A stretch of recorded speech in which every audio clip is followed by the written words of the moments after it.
নমস্কার দর্শক বন্ধুরা, রেসপোর্টসের পর্দায় আপনাদের সবাইকে স্বাগত। এই মুহূর্তে কিন্তু আমি এবং আমার সহকর্মী আমরা বসে আছি যুবভারতী ক্রীড়াঙ্গনে। তবে আইএসএল শেষ, তারপরে আমরা যুবভারতী ক্রীড়াঙ্গনে কি করছি এটাই যদি প্রশ্ন হয়, তার উত্তর হলো আমরা কিন্তু বিশ্বকাপ নিয়ে আলোচনা করতে এসেছি। এবং বিশ্বকাপে যে স্কোয়াডগুলো ইতিমধ্যে ঘোষণা হয়ে গেছে তার মধ্যে দুটি দল, জার্মান এবং পর্তুগাল মানেই কিন্তু CR7। তার সবচেয়ে কাছের প্রতিদ্বন্দ্বী যদি আমরা ধরে নিই এই সময় LM10, তিনি কিন্তু আগের বিশ্বকাপটা নিজেদের ঘরে তুলেছেন, নিজের মাথায় বিশ্বকাপের তাজ তুলে নিয়েছেন। এই মুহূর্তে তাহলে CR7 এর কিন্তু এটাই শেষ বিশ্বকাপ আমরা ধরে নিচ্ছি, বা হতে পারে এটাই শেষ বিশ্বকাপ। সেইখান থেকে কিন্তু তার কাছে এটাই শেষ সুযোগ। এবারে আমরা আস্তে আস্তে স্কোয়াড অ্যানালাইসিসে চলে যাব। সবার প্রথমে আমি সায়নকে জিজ্ঞেস করবো, সায়ন, পর্তুগালের স্কোয়াড নিয়ে তোমার কি বক্তব্য, একটু যদি অ্যানালাইসিস করো। দেখো, বেশ কয়েক বছরের তুলনায় এই বছরের স্কোয়াড কিন্তু যথেষ্ট ব্যালেন্সড।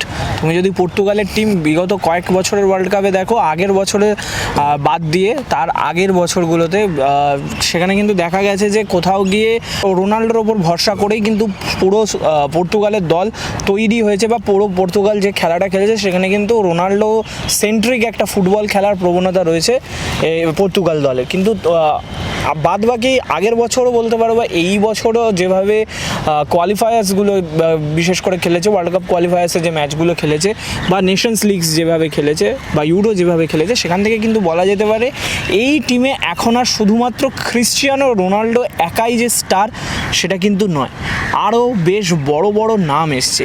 অবশ্যই পজিশন ওয়াইজ এমন ফুটবলার্সরা আছে যে ফুটবলার্সরা কিন্তু বিশ্বের বিভিন্ন নামি দামি ক্লাবে একদম বলা যেতে পারে স্টার প্লেয়ার হিসেবে খেলে। সেখানেই কিন্তু প্রথমেই আমাকে বলতে হবে যেই নামটা, জোয়াও ক্যানসেলোর নাম বলতে হবে, যিনি কিন্তু যথেষ্ট একজন ভালো রাইট ব্যাক। তিনি কিন্তু তার নাম কিন্তু যথেষ্ট চর্চায় থাকে। আল হিলাল থেকে তিনি বার্সেলোনায় লোনে এসেছিলেন, এবং তারপরে কিন্তু তার গেম দেখে কিন্তু সবাই বলেছিল যে যেভাবে তিনি আবার নিজের ফর্ম ফিরে পেয়েছেন সেটা সত্যি মানে অস্বাভাবিক একটা ব্যাপার। তো সেখানে আছে, আমি রুবেন ডিয়াজের কথা বলতে পারি। তিনিও কিন্তু একদম বলা যেতে পারে দুর্দান্ত একটা সেন্টার ব্যাক, ম্যানচেস্টার সিটির হয়ে তিনি ফুটবল খেলেন, এবং তিনি কিন্তু যথেষ্ট ভালো ফুটবল খেলেন। সেটা আলাদা করে তার কিন্তু কিছু বলে দিতে হবে না। তুমি যদি মাঠে দেখো, সেখানে সবথেকে বেশি চর্চিত হবে আশা করি মাঠটাই, কারণ যে সকল নাম আছে মাঠে প্রথমেই আছে ব্রুনো ফার্নান্ডেস কিন্তু প্রিমিয়ার লিগে তুমি দেখেছো এই বছরের যে মাঠের বেস্ট প্লেয়ার, অর্থাৎ ক্রিয়েটিভিটির দিক দিয়ে দেখতে গেলেও কিন্তু বেস্ট প্লেয়ার। তার যে গোল আর অ্যাসিস্টের অ্যাভারেজ তা কিন্তু বলে দেয় যে তিনি কত একটা সুন্দর মরশুম এই সিজনে তিনি প্রোভাইড করেছেন। তো সেখানে ব্রুনো ফার্নান্ডেসের মতো ফুটবলার আছে। এছাড়াও তুমি যদি দেখো ভিতিনিয়ার মতো একজন ফুটবলার আছে। ভিতিনিয়ার কথা আলাদা করে বলতে হয়, কারণ ভিতিনিয়া এমন একজন ফুটবলার যে হচ্ছে যে কোনো টিমের একটা ম্যাচের টেম্পো ধরে রাখে।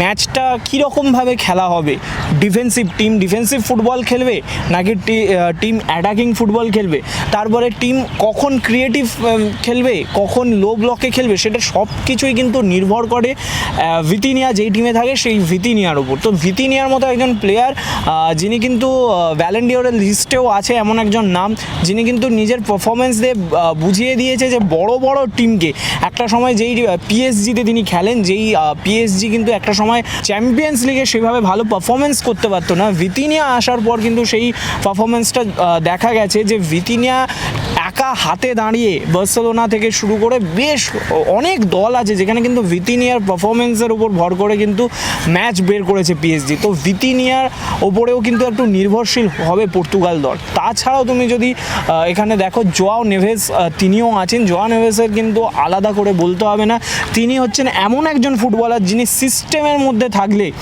যে কোনো দিন জ্বলে উঠতে পারে।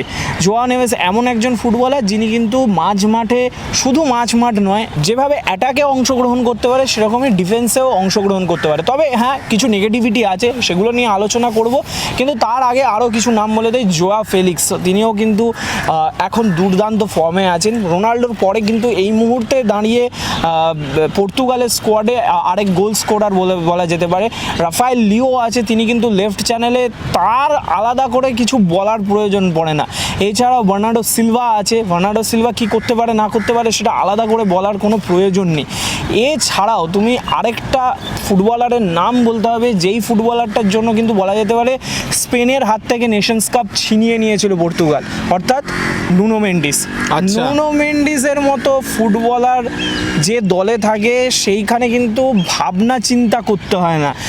লেফট চ্যানেল নিয়ে নুনো মেন্ডিসকে নিয়ে অন্য কোনো ফুটবলারকে নিয়ে ভাবতে হবে না যে আমার নুনো মেন্ডিস আছে আটকে দেবে।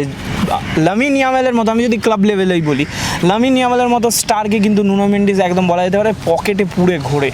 এছাড়াও তুমি যদি দেখো নুনো মেন্ডিস কিন্তু যখন এর বায়ার্ন মিউনিখের সাথে খেলা চলছে চ্যাম্পিয়ন্স লিগে, সেখানেও কিন্তু মাইকেল অলিসেকে তিনি একাই আটকে দিয়েছেন। তো এইখানে আমার মনে হয় বিগত বেশ কয়েক বছরের থেকে পর্তুগালের যে এই বছরের স্কোয়াড সেটা কিন্তু যথেষ্ট ব্যালেন্সড একটা স্কোয়াড আছে, এবং অবশ্যই যেই ফুটবলারের নাম না নিলে পর্তুগাল দলটাই হয়তো পর্তুগাল হতো না, ক্রিশ্চিয়ানো রোনাল্ডোর কথা আলাদা করে আমার বলার প্রয়োজন নেই। ক্রিশ্চিয়ানো রোনাল্ডো হচ্ছে এই টিমের নাম্বার 9, তাকেই কিন্তু কেন্দ্র করে এবারেও খেলা হবে।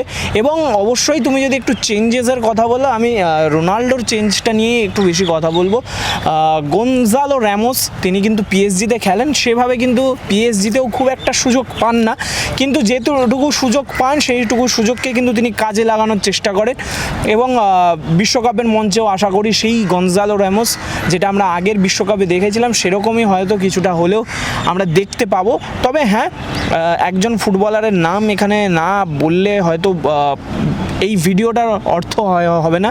ডিয়াগো জোটার যে অভাব সেটা কিন্তু পর্তুগাল স্কোয়াড কোথাও গিয়ে একটা ভুগবে, কারণ গনজালো র্যামোসের থেকেও আমার কোথাও গিয়ে মনে হয়েছিল যে ক্রিশ্চিয়ানো রোনাল্ডো পরবর্তীতে যেই ফুটবলার পর্তুগালের অ্যাটাকের সবথেকে বড় ভরসা হতে পারে সেটা আমার কোথাও গিয়ে মনে হয়েছিল ডিয়াগো জোটা। কিন্তু আমরা সবাই জানি এই বছরের শুরুতে একটা মর্মান্তিক গাড়ির দুর্ঘটনায় কিন্তু তিনি মারা গেছেন। এই কারণেই কিন্তু ডিয়াগো জোটা তিনি এই মুহূর্তে স্কোয়াডে নেই।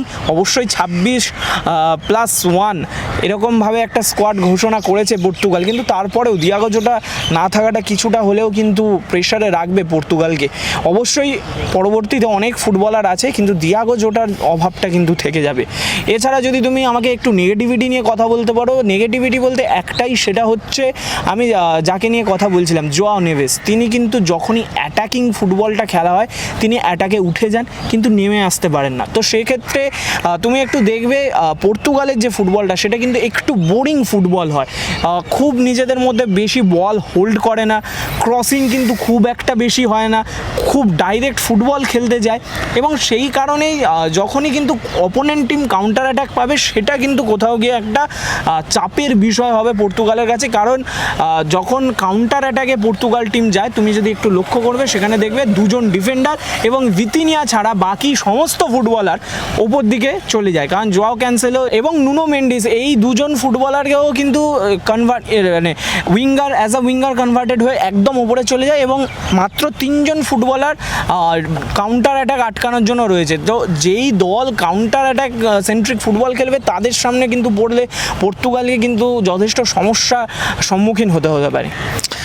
তাহলে আমি একটু যদি আমরা করে নিই যে ফার্স্ট 11 কি হতে পারে, তাহলে গোলকিপারে ডিয়াগো কোস্টা, লুইস সিলভা আর জোসে সায়ের মধ্যে আমার মনে হয় ডিয়াগো কোস্টার সাথেই যাবে।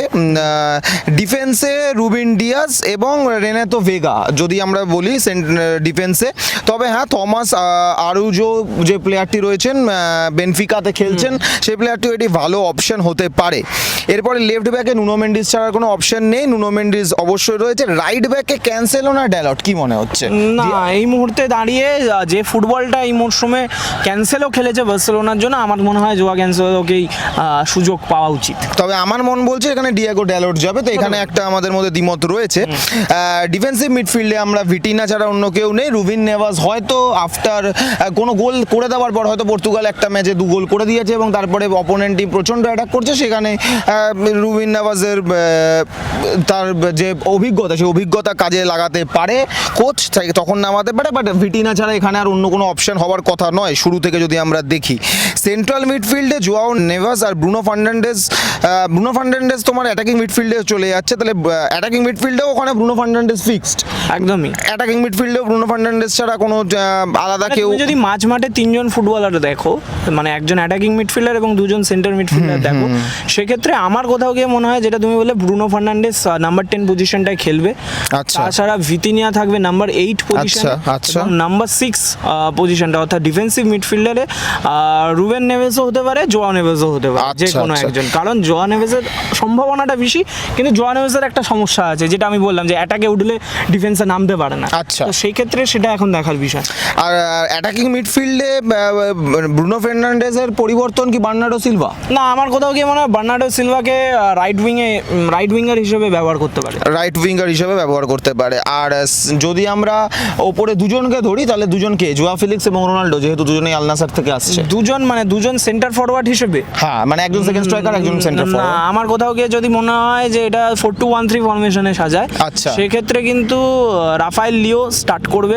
আচ্ছা, রাফায়েল লিও স্টার্ট লেফট করছে। চ্যানেলে। আচ্ছা, রাইট চ্যানেলে বার্নার্ডো সিলভা এবং সিঙ্গেল ফরওয়ার্ড হিসেবে কিন্তু Cristiano Ronaldo. Single forward Cristiano Ronaldo. এটাই হলো পর্তুগালের টিম। এবার পর্তুগালের গ্রুপটা আমরা একবার যদি দেখে নিই, শান তুমি বলো পর্তুগালের গ্রুপটা কিন্তু বেশ টাফ। কি হতে পারে এবং গ্রুপে কত নম্বর থেকে পর্তুগাল কোয়ালিফাই করতে পারে? কোয়ালিফাই করছে এইটুকুনি ধরে নেওয়া যায়, যা টিমের বেস কত নম্বর থেকে কোয়ালিফাই করতে পারে? দেখো, পর্তুগাল এই বছরে গ্রুপ কে তে আছে এবং তাদের ম্যাচ পড়েছে, প্রথম ম্যাচ পড়েছে কঙ্গোর বিরুদ্ধে 17 তারিখ, 23 তারিখ উজবেকিস্তানের বিরুদ্ধে এবং 28 তারিখ কলম্বিয়ার বিরুদ্ধে। এইটা হচ্ছে মোটামুটি ম্যাচ। মানে কলম্বিয়া ম্যাচটা যারা টাফ ম্যাচ, কলম্বিয়া ম্যাচ বাদে কিন্তু টাফ ম্যাচ নেই আর বলতে গেলে। কঙ্গো, উজবেকিস্তান, এই দুটো ম্যাচ, বিশেষ করে এই দুটো ম্যাচ আমার মনে হয় না খুব একটা টাফ হবে। কিন্তু হ্যাঁ, লাস্ট ম্যাচ যেটা কলম্বিয়া, সেই ম্যাচটা কিন্তু টাফ হতে চলেছে। এবং আমি কোথাও গিয়ে মনে হচ্ছে যে পর্তুগাল আর কলম্বিয়া এই দুটো দল পরবর্তী রাউন্ডে যাবে, আলাদা করে বলার প্রয়োজন পড়ে না। কিন্তু কলম্বিয়া ম্যাচটায় যদি পর্তুগাল ভালো খেলে, সেইখান থেকে যদি পয়েন্ট নিতে পারে, আমার কোথাও গিয়ে মনে হয় পর্তুগালের স্কোয়াডটা আসলে বোঝা যাবে এই বছর কীরকম খেলবে। কারণ সেই হিসাবে লিগ ম্যাচে কিন্তু কঠিন প্রতিপক্ষ নেই। তাহলে কোথায় গিয়ে শেষ করছে এবারে পর্তুগাল? সেমিফাইনাল না রাউন্ড অফ 16 না ফাইনাল দেখছো? কি দেখছো? স্কোয়াড দেখে তো মনে হচ্ছে টপ 8 পর্যন্ত যাওয়ার একটা মানে বেশি সম্ভাবনা রয়েছে। এবার সেমিফাইনাল, ফাইনাল এখনই সেইভাবে কোনো দলকে নিয়ে বলা যায় না, দেখা যাক। তাহলে পর্তুগালের যদি এই স্কোয়াড ডেপথ এবং পর্তুগাল যেভাবে এবারে শুরু করতে চলেছে বিশ্বকাপটা, প্রথমে দুটো সোজা ম্যাচ এবং তারপরে কলম্বিয়া ম্যাচ, ওই ম্যাচটা থেকে পর্তুগালের আসল বিশ্বকাপ শুরু হতে চলেছে। এই কথাটা বলাই যায়। পর্তুগাল এরপরে কোথায় যায়, কোথায় গিয়ে শেষ করে, সেটা দেখা যাবে ভবিষ্যতেই। ক্যামেরা শুভম মণ্ডলের সাথে আমি অর্পণ দেবনাথ, আমি সায়ন, রে স্পোর্টস।